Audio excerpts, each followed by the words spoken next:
ውድ የቻናላችን ተከታታዮች ከዚህ ቀጥሎ በመናቀርብላችሁ የዶክተር ሉዊስ ትምህርታዊ ቪዲዮ በኢትዮጵያ ውስጥ በተለያየ ሪሊጅንን ማስክ ባደረገ ቲዮሪ ስም ጀርባ ሆኖ ሰዎች ላይ የሚጣበቅ መንፈስ ሰዎችን ለመጣበቅ የሚጠቀምባቸውን ታክቲኮቹን ቴክኒኮቹን እንዴት አድርጎ ሰዎችን እንደሚያስቸግር እንዴት አድርጎ ዊል ፓወራቸውን ለመስበር ምን አይነት የድርቅና ሲስተሞችን እንደሚጠቀም ዶክተር ሉዊስ በዚህ ቪዲዮአቸው ላይ ያሳያሉ።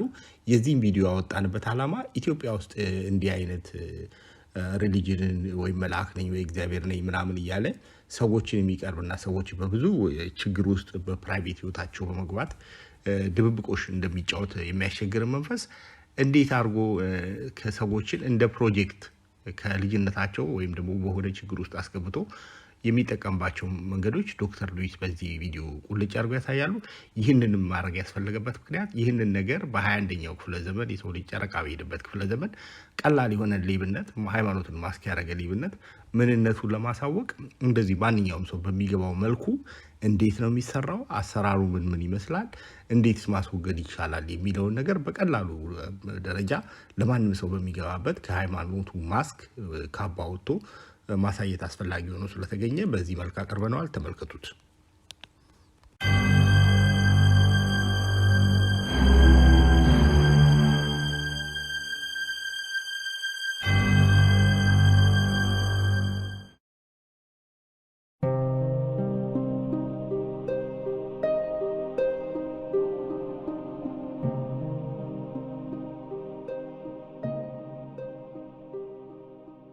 Attached entities are the disembodied spirits of people who have died and not found a way to move on.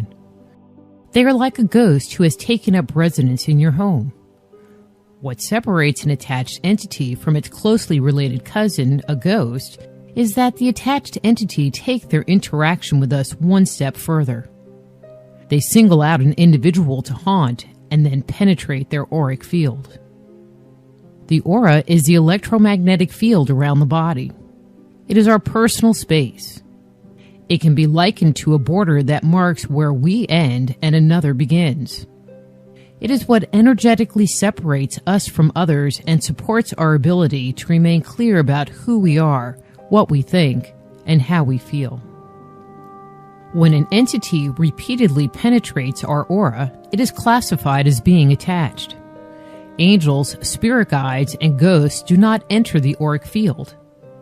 Even if a ghostly presence is mean, vindictive, and spiteful, he or she still honors us in our personal space.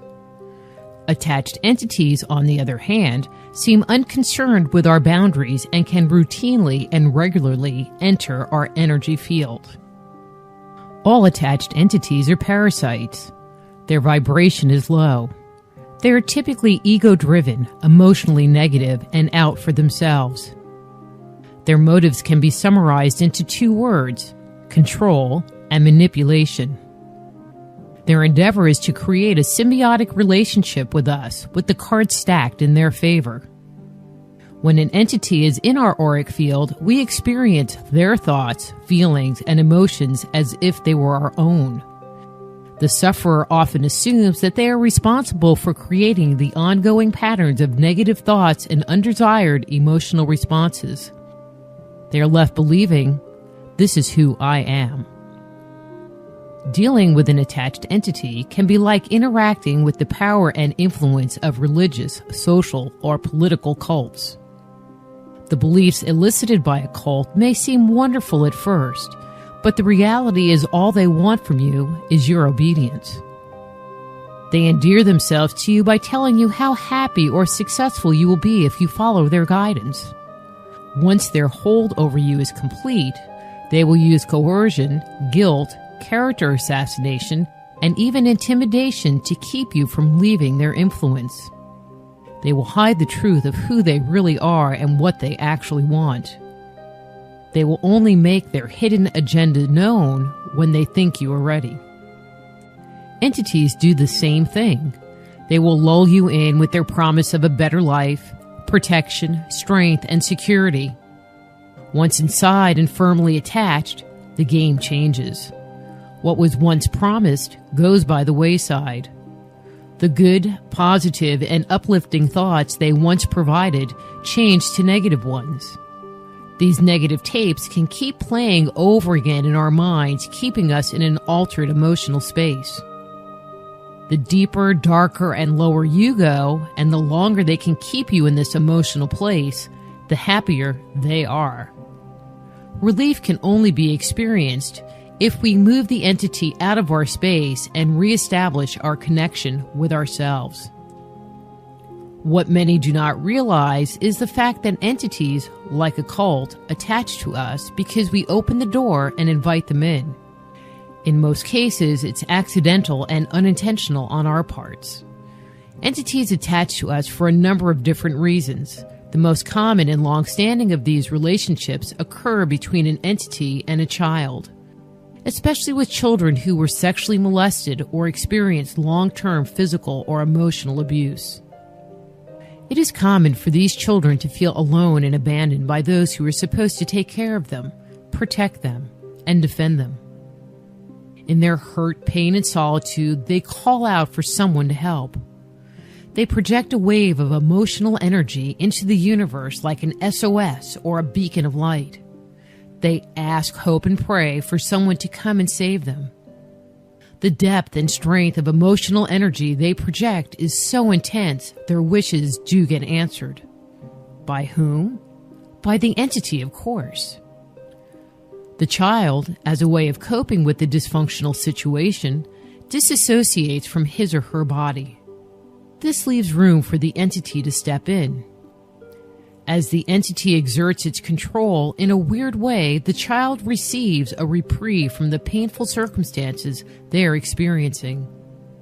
They might take on a "I don't care" or "you can't hurt me" attitude. This helps the child create a boundary around the tender and gentler parts being violated. They may totally disassociate from their bodies, leaving the entity fully in charge. This can cause the child to move forward in life without any memories of the offending behaviors they experienced. In the beginning, the entity may have helped the child cope with what was going on around them. As the child grows and matures, the reactions offered by the entity to a potential threat may no longer serve them. They may begin to see their overstated response to a situation as being inappropriate and may want to embrace a new way of interacting with the world. Thus comes the rub. Attached entities, in the majority of occurrences, do not occupy the auric field all the time. Yet in times of trouble, the child, or adult child, call out to their attached entities through their emotional space. It is believed that each emotion carries its own unique vibration or frequency. Entities are able to sense emotional energy. If a specific emotion is experienced by the affected child, such as one that triggered a past hurt, this will open the door for the entity to exert its control over the individual. It is as if we have an internal bat phone with one big button on it, or with a direct dial to our entity. Once the button is pushed, the entity can gain access to the auric field. Once back in our aura, it will begin influencing us again. The individual, in turn, will experience a response that, while it may be out of proportion, will seem familiar, safe, and consistent. Addictions, regardless of the kind, are another common reason why entities attach. Addictions can include drugs, alcohol, sex, gambling, and even interacting with computers. The altered states these behaviors create within the body can be a calling card inviting entities into the auric field. When we are intoxicated, for example, we naturally put down our boundaries and drop our guard. This makes it easy for an entity to enter into our auric field. These entities often want to live vicariously through us. They are looking for one more drink, one more high, or another encounter. We often hear stories of people with drastic personality changes when they are under the influence. When an entity is involved, a nice, clean-cut, calm, and humble man may be instantly transformed into something unrecognizable, a veritable Jekyll and Hyde. Some individuals after a binge report they just weren't themselves and end up regretting their inappropriate actions. Others have no recollection of what they did or where they were while under an entity's influence. Once the drugs or alcohol wear off, it is difficult for the entity to enter their aura. It is in the entity's best interest to keep them addicted. It will work hard at keeping the object of their compulsion on the victim's mind. The individual may think, or perhaps obsess, about their next opportunity to indulge. They are reminded just how good it felt, how their troubles will go away, or how it really doesn't matter anyway. So go ahead, just have a little one for old time's sake. It'll be okay. Another way in which an entity can attach is through tools of divination. It is only in recent years that occult principles have been made available to the general public. Formerly, those who explored its secrets were highly trained in their concept and use. Warnings and precautions have always surrounded its use, and for a good reason. When dabbling with these seemingly benign tools, techniques, and methodologies, a door can be opened, a welcome mat can be put out, and a sign can be posted inviting an entity into our personal space. Ouija boards, for example, fall into this category. Calling spirits to you is the sole purpose of the Ouija board. Popularized in the mid-19th century, Ouija boards are said to allow the user to receive messages from the other side. Strong warnings exist regarding the use of a Ouija board, yet individuals still play with them hoping to receive divine guidance from the spirit world. If done without precaution, you never know what might arrive. This includes negative entities who have an agenda of their own. The use of techniques such as automatic writing or even just calling in our angels and spirit guides can also leave us vulnerable to an entity attachment. It has become popular for people to ask their guides and angels for support and guidance. They are not typically specific about who they are summoning. When their guide does appear, they do not evaluate its energy. They are just happy someone has shown up in response to their request.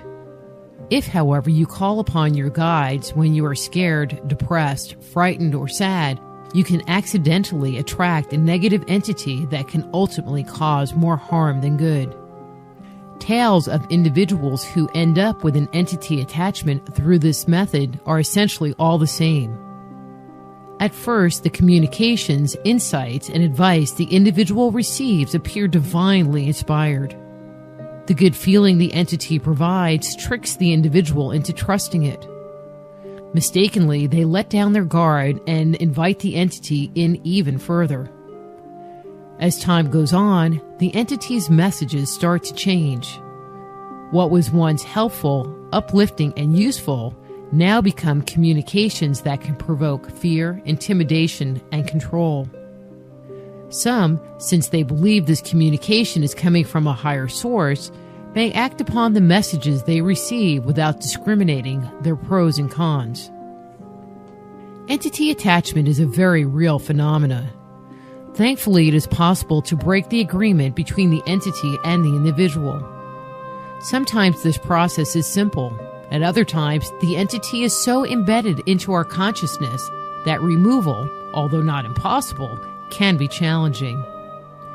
Freeing oneself from the grasp and control of an attached entity can be life-altering.